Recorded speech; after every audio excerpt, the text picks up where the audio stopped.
Welcome to today's Farm to School lesson. My name is Elijah and we're going to be talking about root vegetables. What are root veggies? Root veggies are underground plant parts that we eat. What are their main functions? Root veggies exist to absorb water and nutrients. They anchor the plant into the soil to store food and nutrients, and they also help to reproduce so we can have more root vegetables. The first type of root veggie we're going to be talking about is a tuber. A tuber is an enlarged plant part that is underground, used to store organs for nutrients. A common tuber that you might know is a potato.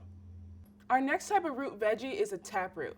A taproot is usually a dominant root that grows downwards and grows other roots so it can attach to the soil. Common taproots are radishes, carrots, and beets. The next type of root veggie we're going to talk about is tuberous roots. Tuberous roots are really similar to tubers, but they're different. You might notice if you leave a potato on your counter for too long, it'll start to grow buds to create a new plant. Tuberous roots don't do that. An example of a tuberous root would be a yam or a sweet potato. Our next type of root veggie is a corm. A corm is also similar to tubers, except for corms are pretty short in height, but still pretty thick in diameter. This example of a corm is a water chestnut. Our next type of veggie is a rhizome. A rhizome is a root stalk that produces new shoots and a new root system for new plants. A common rhizome is a ginger. Our last type of root veggie is a bulb. A bulb functions to store a plant's life cycle underground. Common bulbs are garlic and onions. Now let's make a root veggie snack. For our snack today, we're going to be making roasted beets and potatoes. For this recipe, you'll need potatoes and beets, seasonings of your choice. Today I'll be using salt, pepper, and paprika. You'll also need some olive oil, and then onions and fresh garlic. Our first step is to peel our beets. I'm going to use a knife and cut off the ends first just to make it easier to peel.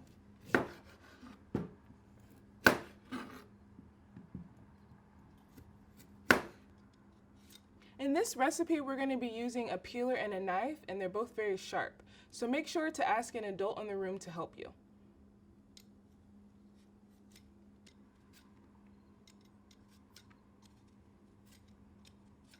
After we've peeled our beets, we're going to save our beet peels for our next activity. So I'm just going to take them and put them in a glass measuring cup.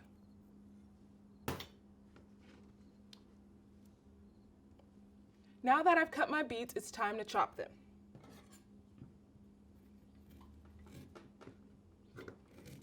I like to just cut them into slices and then dice them a bit smaller.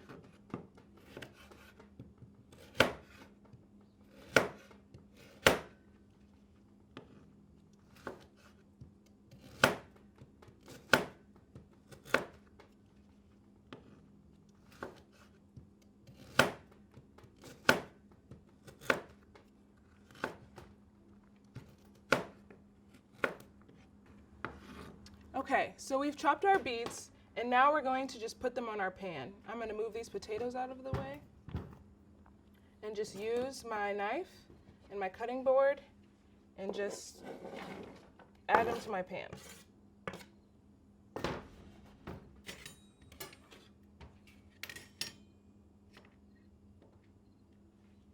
Beets have a very distinct color. Look at my hands. Now that our beets have been chopped, we're going to cut our potatoes. And our potatoes might get a little bit pink because of the beet juice, but that's okay. I'm going to do the same. I'm just going to cut the potatoes into little sections and then dice them a bit smaller. If you want to peel them, you can. I'm just going to leave them unpeeled.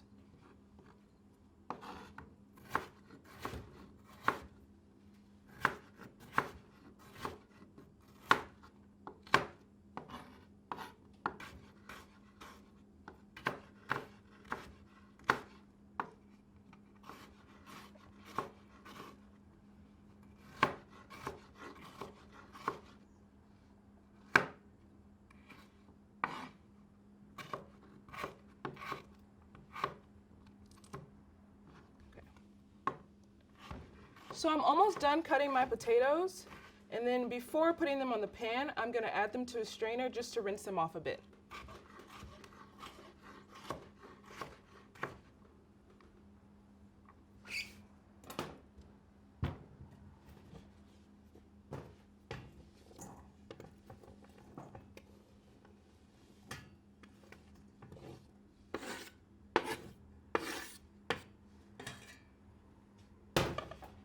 And when you're done using a knife, make sure to always put it back in the container.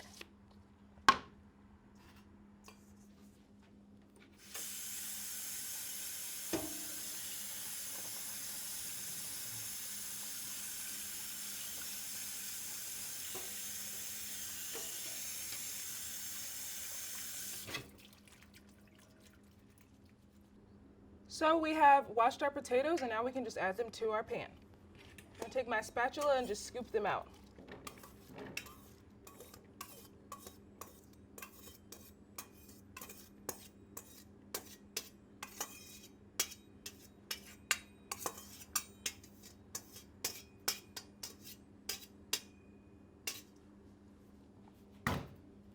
Okay. Next, I'm just going to take my spatula and just kind of combine the potatoes and the beets together.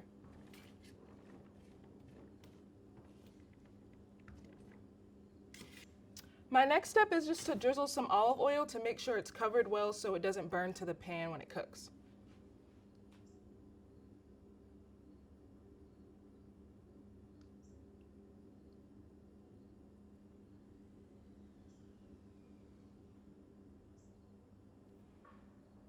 Then I'm going to take my spatula again just to move the oil around.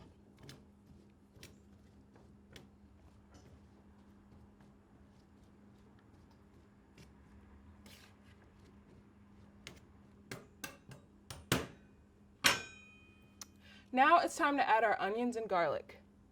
I like to just cut my onions into little like half circles. You can chop it and dice it smaller if you would like to, but this is what I like to do. And I just place them in a couple places over my beets and potatoes.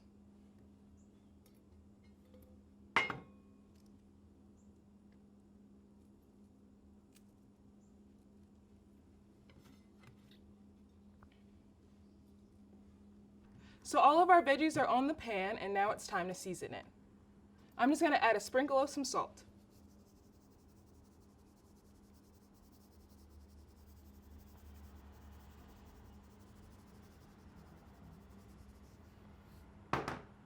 Next, we'll add some pepper.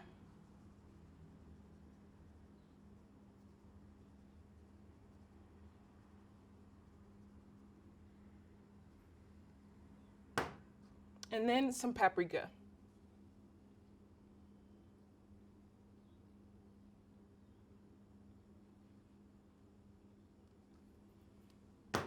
And once again, I'll take my spatula and move it around.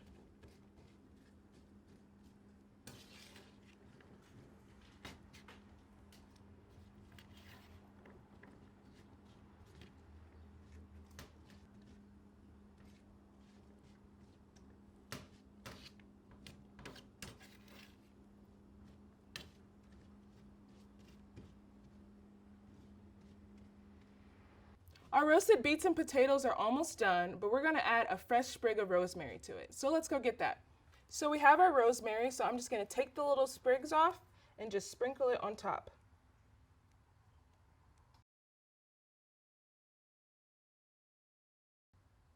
I think rosemary is a very distinct flavor. I think it just gives the potatoes and beets a little extra added taste.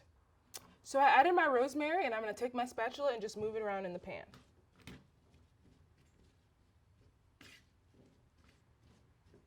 Our root veggies are ready to be roasted. You can roast them in the oven on 425 degrees for about 30 minutes. Make sure to stir them occasionally.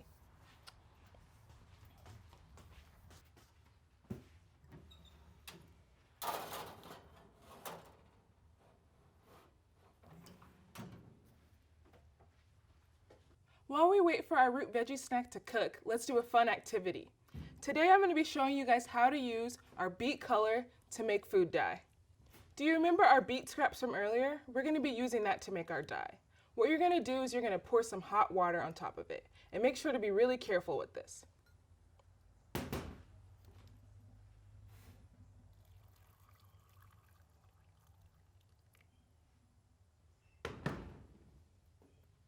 Look how fast it's already changing colors.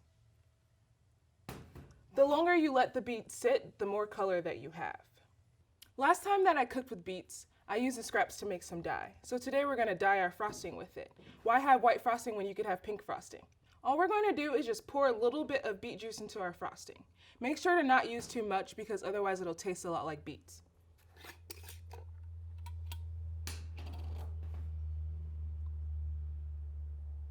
It only needs just a little bit.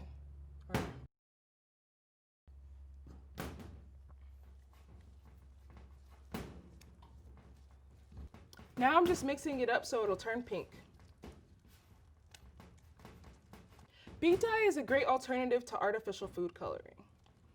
And other root veggies you can also use to color. Some people use carrots to make orange dye. All right. Okay.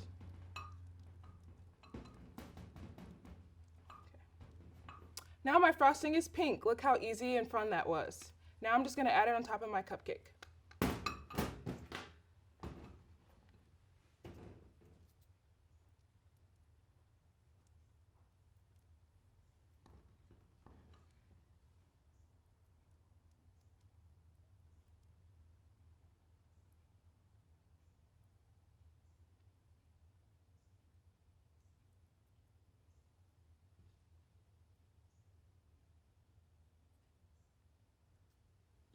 And to be extra fun, we're just going to add a couple sprinkles. That's one way you can use homemade beet dye.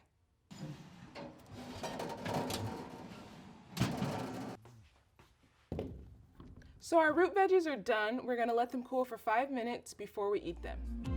In today's Farm to School lesson, we learned about root vegetables, their functions, and the different kinds.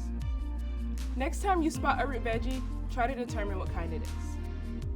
Thank you from all of us at the Big Garden. Until next time, eat your vegetables.